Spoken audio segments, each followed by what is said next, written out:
talk those Giants, we welcome in Giants legend Phil Simms. Phil, how you been? Been a while. Yeah, it's been a while. I like how you led into me. You got to give me that balance of nature Phil thing. So, what am I going to say? Look, I'm proud of being part of balance of nature. Well, whatever. I'll leave Boomer and Gio out of this, too. So we got some peppers for you, Phil. Yeah, Phil, what do you think here of the state of your beloved New York football Giants? Oh, boy. Well, listen. I think everybody was too many things. One, it shows you they're not quite at the level even close to where they want to be when you can never win a close game or when you have leads and you lose them. That says something there. I would say overall, though, looking at the team, disappointment is on the defensive side. The offensive line has been, I think, surprisingly good. Running the ball, protecting the quarterback okay. They have the quarterback. I think we all agree upon that. And it's here we go. It's close, okay? It's close. Every game they've been playing since after the 0-3 start or whatever, they've been extremely competitive and had chances to probably win them all. And I think that explains the team. I know that, of course, Brian Daboll, I feel bad that they let him go, but as coaches around the NFL, look at this roster, look at how they played this year, forget the record. There's a lot of guys and coaches that would love to have that Giant job because I think it's something you can say, all it needs is a little more, and it's going to be good. So. Phil, you've never sugarcoated stuff. That's one of the reasons why we all love you here. So I hear you on the personnel stuff. The O-line was really good the other day, and they've taken some steps forward. But to me, it's less about the team, at least in terms of the roster right now, and more about the health of the organization, which is why I think they need somebody as the head coach who's done it before. Where do you stand on what's going to be a very extensive and a very important search for the Giants' next head coach? Well, BT, I don't really know the answer to that question. I don't think they have to have somebody that's done it before. Sometimes the guy that's done it before already got fired somewhere, and then what did he do there? Let's judge that a little closer. Mm-hmm. I'm not going to get into who. In my mind, I have 2 or 3 assistant coaches.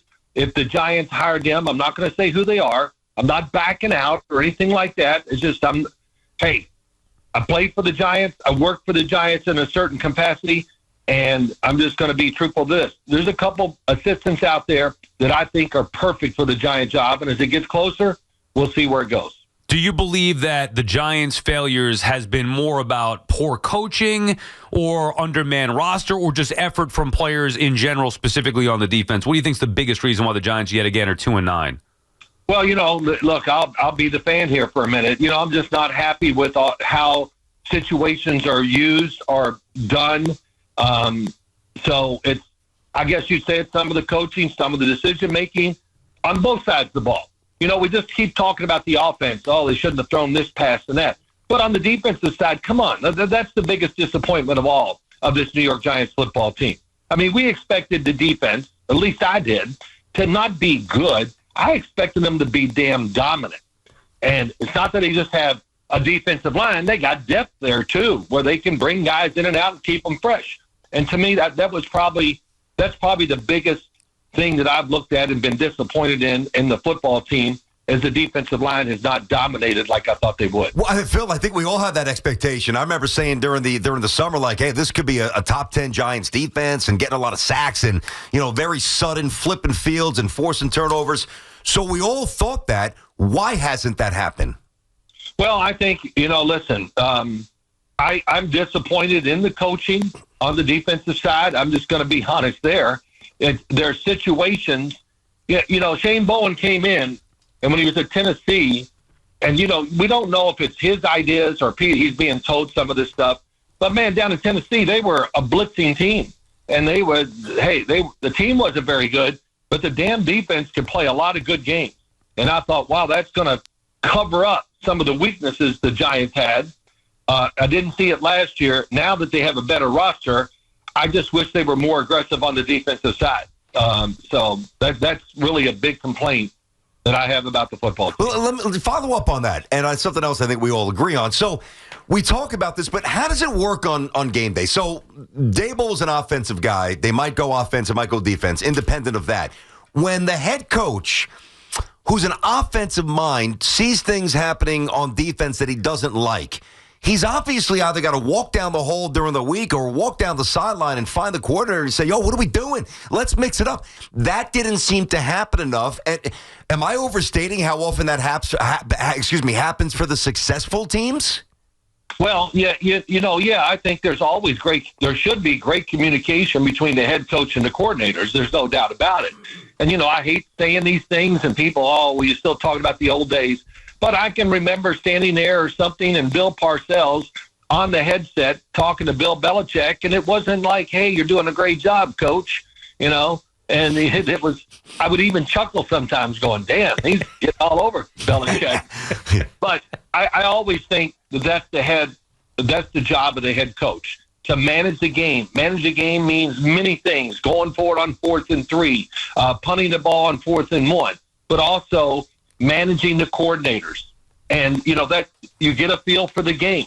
And you go, hey, come on, let's go. Let's send some guys. Let's put more pressure on them. We got it. We're covering well, whatever it is. And the same on the offensive side. Hey, let's take a few chances here. This is set up to do this. Whatever. There's many, many scenarios that you can bring up there. So that's one of the things I love about what I do now. On Sundays, I watch all these games. I got 3 TVs, man. We're watching it. We're all talking, laughing.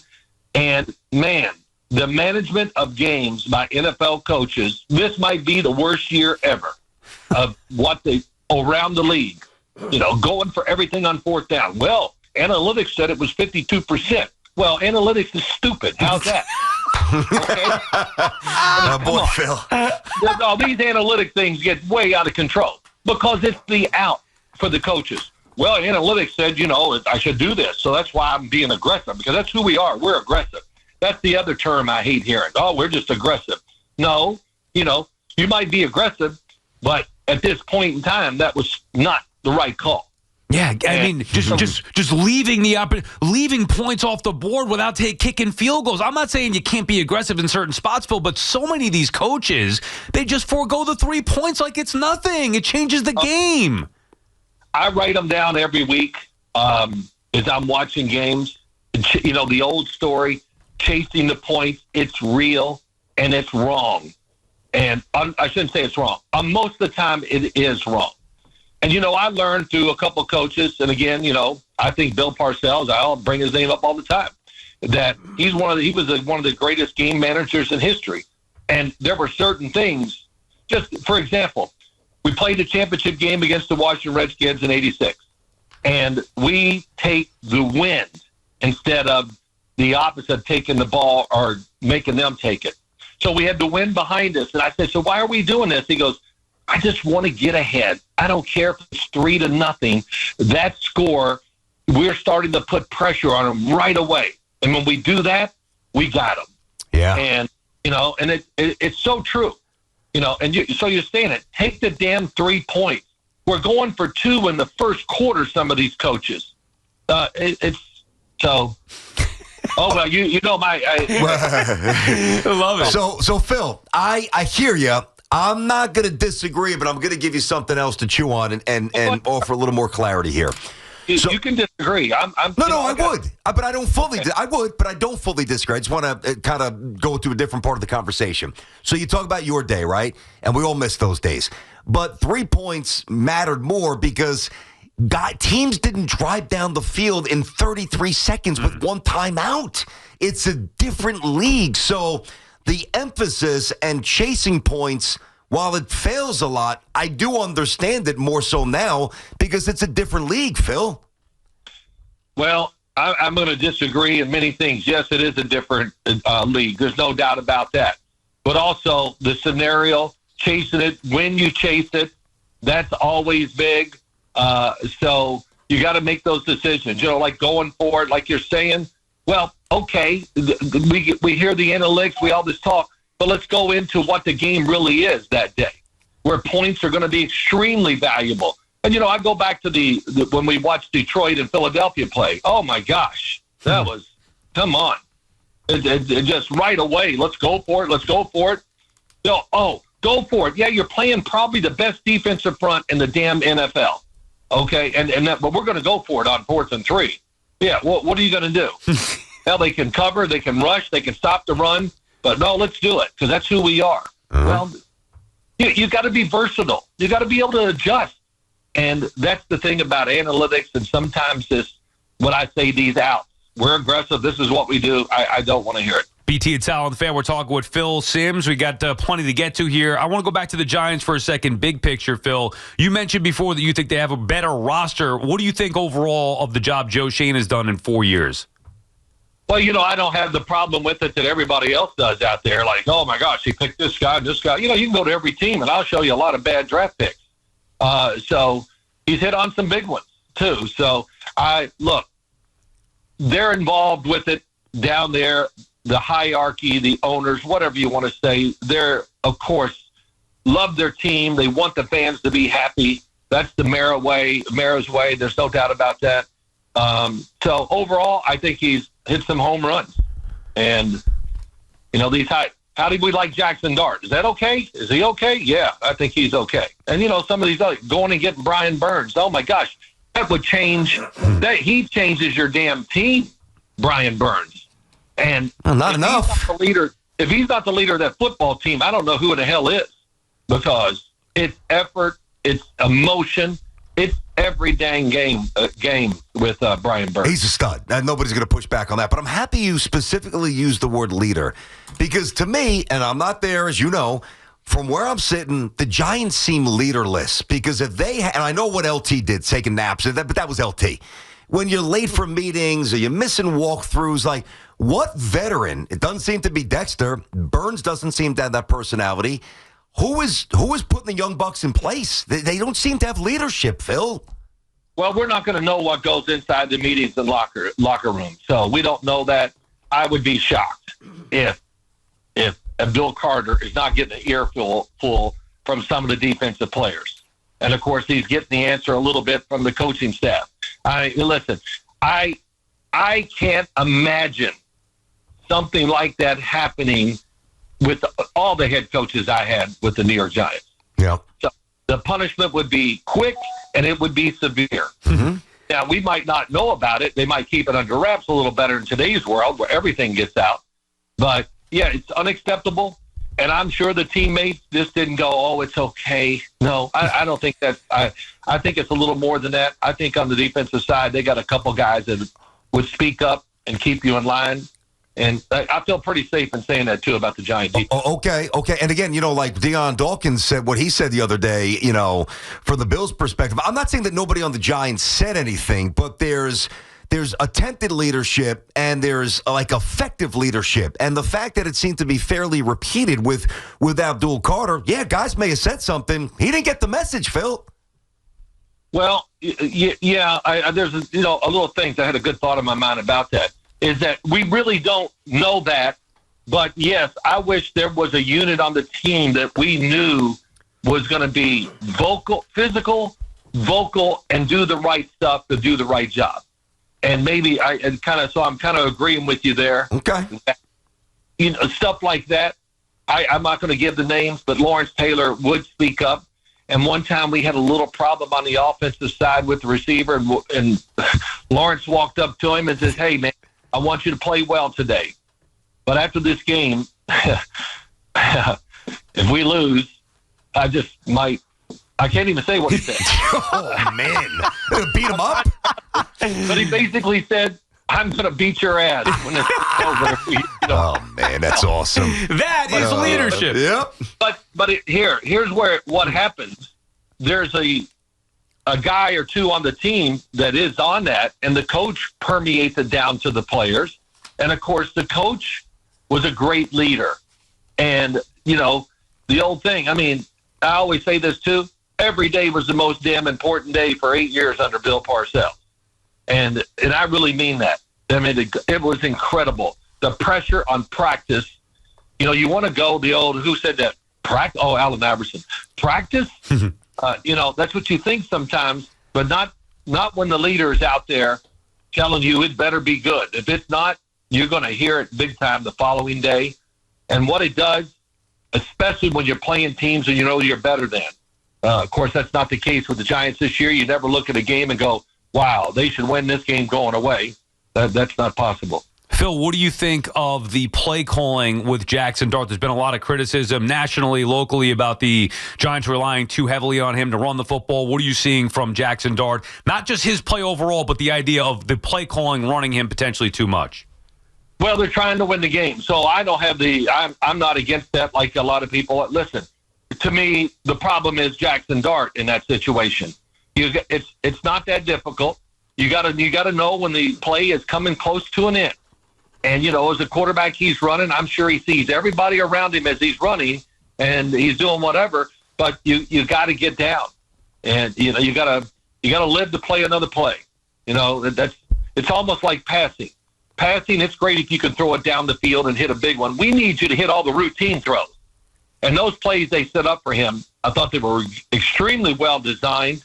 They were, by and large, working in favor of the Giants. But he takes it just that little bit, that 2 extra steps, and that's the situation he is in. Yep. So surely he has learned. It's like quarterbacks. I don't know who I said this about last week on a podcast. I said, he's throwing interceptions. Your only goal this week to do in this game, and it's going to hamper you a little bit. Never throw an interception. Don't even get close to taking a chance or anything where it can happen because you want to get your confidence back. You want to help your team, and you want the team to believe in you. Yeah. And let's face it, Phil. Well, let me just say. No, sure, of course. Players on the team didn't kind of read the riot act a little bit to Jaxson Dart just because they all know how important he was to the football team. No, that kind of goes back to what I was saying about leadership. Another example where maybe it wasn't done. And we all know what he's doing, and we all respect it. He's a young buck, and he's trying to prove to a bunch of grown men, you drafted the right guy, and I'm here to go. And we respect that for sure. We love it. We just got to make sure he reels it in, and I think he will at some point. I've got a bigger issue, a question for you, maybe more... a little deeper. So we're talking about the old days before, and can you imagine, you mentioned Washington, Gibbs rolling in, or the Eagles with Randall, or whomever, Dallas with Landry rolling in, and you as the quarterback, not once, but 2 straight home games, having to do a silent snap count because there's more fans of the other team. And I don't blame Giant fans. They can make money and they haven't won, so sell the tickets. But the erosion of... The pride that Giant fans have always had, it is sad. Doesn't it sadden you? Yeah, it does. It does. It's a lot to answer there. Yeah, I know. Nowadays, we need a satisfaction right away. So, no matter what happened with the Giants this year, I don't know if I really deep down thought they would make the playoffs. I thought, wow, if everything falls into place and, this happens and that happens, they can make the playoffs. But it's still a rebuilding franchise. And like I said, I think they're getting closer.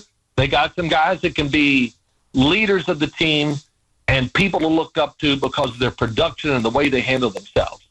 So, but yeah, with the fans, actually, I was a little not happy, but surprised when Green Bay played the Giants. I expect, oh my gosh, it'll be all Green Bay people. But I thought the Giant fans, by and large, were into it. And, I could hear them as I was watching TV. So, yeah, one thing, as Bill Parcells said, I know I quote him a lot, and I don't care. He said a lot of mean things to me. Sometimes I want to get even. But owners know 2 things. They can count to 11. To make sure you don't run a unit out there that has 9 or 10 on it, and they can see the empty seats. And the empty seats are a big deal. Yep. And the Giants, when people say the Maras love the football team, that's an understatement. It's beyond that. It's more than that.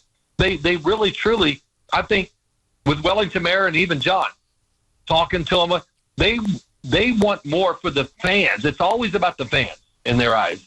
And especially, I used to talk to Wellington Mara a lot. He'd always bring it up about the fans. Phil, sorry, go ahead. You got to win to keep the fans coming, and the Giants need to do more of that, of course. Phil, I know you have a unique taste in glasses. What do you think of Jaxson Dart's glasses? Okay, what the hell was unique about my glasses? Okay, what have you been talking to big fat Grandma No, glasses, Phil. I listened to Boomer and Gio calling you lady glasses. I'd be curious to get your take on Jaxson Dart. Not his arm. Who cares about that? But his glasses that he wears. Are you into that that style? Well, I think the first time I saw him, I go, what the hell is he wearing there? But, listen, he's young.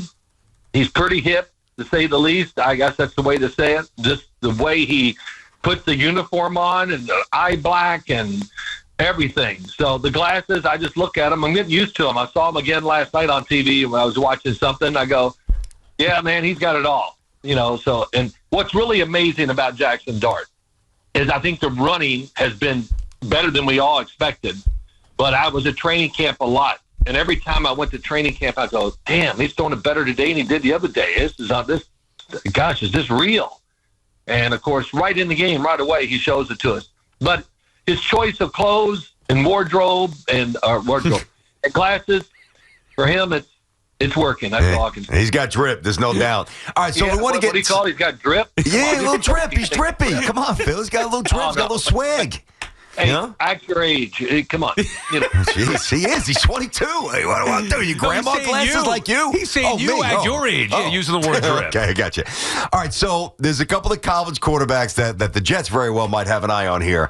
Right. But before we get to that, something along the lines of college, and I know I texted you about this briefly to congratulate you. Morehead State, the stadium in which they play, is now called Phil Simms Stadium, recently named after you. What an honor, man. How amazing was that?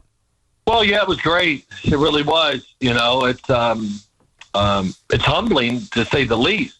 And what was really great about it, being back in the school for a long time, I go down there every summer, usually help run a football camp or whatever. Camps are kind of dying everywhere. It's all about, what do they call it? You just come to let the school look at you and how fast you run the 40 in, and we move on to the next school. Yep. But, it was a great honor. I got to see a lot of teammates that I've played with that I haven't seen since we left college. Wow. And, so all that and just the support from the fans. And, hey, Morehead's on a roll, baby. They've won 4 in a row. That's all I can. So. We care about the stadium, Phil. I was just looking it up. I didn't even know where it was. Kentucky, right? State. Yeah, Kentucky. Okay. Yeah, it's in Kentucky. Yeah.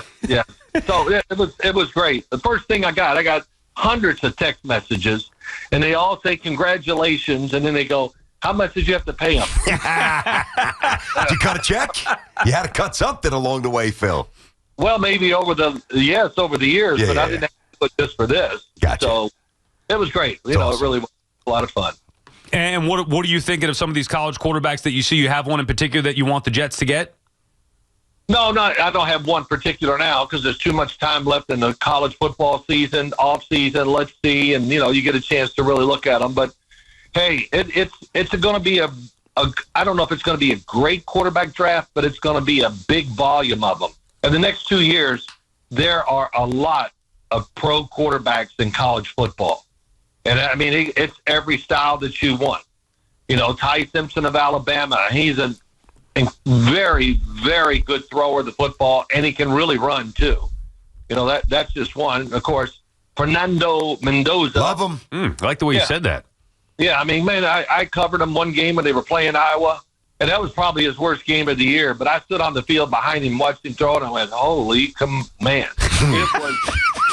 I know it's against the air and all that. I don't care. I think I can judge him pretty damn well. Yeah. But he threw it like a big-time pro. And what I do like about, we'll see how the offseason goes and how the rest of the season goes. But the one thing at Indiana, it's not like this all-out offense. It's a pro offense. They're playing like they're a pro football team. They don't take chances. They got, they kind of have the package that you see them do every week, and then they add on to it a little. And, of course, the quarterback is tremendous thrower of the ball. And, they're good on defensive line and offensive line, so it's going to be fun to watch the playoffs. But those two jump out to me. John Mateer, who's at Oklahoma, has a great arm, can really move around. This is me just speaking right now. If I was him, I'd stay in college. One more year to be a little more of a system quarterback. We get all excited about all these things about these quarterbacks, and all of a sudden, well, he's running too much, this and that. And you need experience is real. It is true.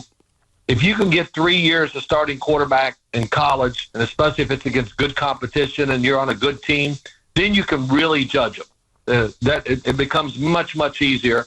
So saying that, the two I just talked about, I think we know a lot about them to state where they go in the draft. I love Mendoza, but obviously I'm not a scout here, and there's a lot to determine still.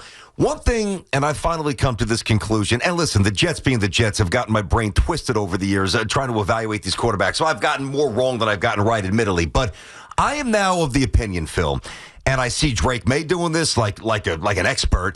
I see Jaxson Dart doing this. One of the most desirable traits, how big are you, fast arm? We get that. Can you manipulate the pocket, little step to your left, little step back, little step right, little step up, to give yourself a window with your eyes up downfield to buy time when the pocket's collapsing? I almost think that is among the most important things for sure for modern quarterbacks now. What about you? Well, I would say this right now is it's a great thing about this, what I do now. Saturday, I watch college football the whole day. It's awesome. And, I see a lot of quarterbacks that manipulate the pocket much better because throwing's become bigger, of course, in college football. Tom Brady, Peyton Manning, they were great working the pocket. Why? Because what other choice did they have? Were they going to take off and run? No. So that's something that you look at, too. Then you say, oh, this guy's really mobile. He can look at all that good runs. Yeah, that's good. But will that transfer to pro football? Unless you are off the charts, Lamar Jackson, to say the least.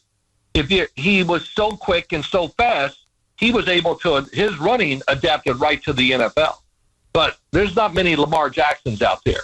And the fact that you run too much in college takes away from the fact of what pro football, no matter how you look at it, it is. It's a drop back, read it, and make the throw. And we judge these quarterbacks. Damn, do we judge them hard. Caleb Williams, did they make a mistake? Should they draft a quarterback this year? What do you think? My gosh. Caleb Williams, he's tremendous. He's really, if I had to redraft him, which I did this on a podcast, redraft him, I still would take Caleb Williams number one. I mean, I'm not going to say it's just a shoe-in, but big, runs, mobile, throws on the run better almost than anybody I've ever seen. Wow. He's got a really good arm. And he's being coached, and he's really just becoming a better football player. And we put too much on these young quarterbacks. It was never that way. And all of a sudden, we're ready to judge them after 2 years, and we got to get rid of them. So I don't even know if I answered your question. All I heard there was what's so great about what you do now. You sit there, watch football on Sunday. You sit there, watch football on Saturday. What is it that you do now? Is this just retired? Like, what's going on in Phil Simms' world that you can just sit around on your rear end Saturday and Sunday, wall to wall, and watch all these football games? Well, wait, don't make it sound like I'm just a big fat slob sitting there watching TV. What do I do now? I do a lot of that. I talk on, do a lot of podcasts. Not a lot, but I do enough of them to where I can have some fun and get my opinion out there and probably counter, which is I'd love to do, is counter what I hear on TV. Did you know the Cowboys, I think, can run the table now. They beat the Raiders. Oh, my God, the Cowboys are great. Oh, I don't know how they've ever lost a game. I think they can run the table and win the championship. I mean, that's really basic. I'm being sarcastic. But that's what people are saying on TV the last couple of days. The Raiders maybe are the worst team in the NFL. They got a lot of work to do. So people on radio and TV the last day or so have been ripping Cam Scadaboo for participating in wrestling out at Madison Square Garden. Do you see any of that? You have an opinion on Cam Scadaboo getting in a little mix up there with some of the wrestlers? Well, I didn't read it. I know what happened or whatever, and I would just say this: you shouldn't have done it. It's just a bad optic. That's all it was to me. I went, oh, what are you doing? You just come on, you don't have to do it. Just be part of the team, hang around, do your thing, rehab as much as you can, and all that. But yeah, so I'm not like crazy mad over it, but also. If he'd have said something to somebody in the organization, I think they would just go, Kim, hey, don't do it. Just hang here with us. Yeah. So that's what we said. Nobody's saying don't go, but you don't have to start shoving people and getting shoved. I mean, your foot was hanging by a thread. Oh, listen. Boy, you get me going. Between him and Jaxson Dart, man, it was a couple good weeks. You're just like, wow. The personality of the team changed like overnight. And it was exciting. It really was. And, all of a sudden I'm thinking, damn, the Giants, they could probably hang and beat anybody right now in the NFL. So they found a way. Well, Phil, you sound like those dopes saying that Dallas can beat anybody and win the Super Bowl. So you made the same mistake, man. No. You cut out on me a little bit there. Oh. What I was saying, it just brought excitement, and you felt like they had a chance to win. Yeah. I'm just messing with you. Like, oh, my God, here we are again, down 14-0 at the end of the first quarter. I watched the game this past week. Wow, Green Bay, come on. You talk about Jordan Love can do two things right now. He can throw a screen, and he can throw it far down the field. But where the game is really played is in between. And, man, Green Bay, what happened to their offense? I probably have watched every one of their games, and it's just there's no in between. It's bomb it or throw a screen. Oh. There's, the league is in between. It's where all the plays you have to make, the routine plays, and those are plays you can't miss. And I don't know. I know you guys watched the game, but when Malik Willis came in there, bing, bong, boom, whatever, touchdown, Jordan Love goes, I'm good. I'm coming back in. Yeah. And it's real. Malik Willis, last year when he played, he was not good. He was spectacular. And, no starting quarterback wants to see the backup come in and have great success. I hope we score, but I hope it's with you hand it off and he runs 80 yards. Like Jeff Hostetler. Well, I don't know. I'm not. How's that comparison? When you said no starting quarterback wants to see the backup quarterback come in and have success. Did that not happen? Well, no. When you're hurt, you don't give a crap. All right. I'm just making sure. There you go. Last one for you, Phil. Wait. Let me just say this. So I'm on the field with San Francisco, and I want to say hi to Kyle Shanahan, which my son's best friends and all that, and the Shanahans have been very good to me over the years. And Brock Purdy is there, and I said, Brock, I know where you're at, man. I said, you want the team to win. You just hope the quarterback doesn't play too well. and what'd he say?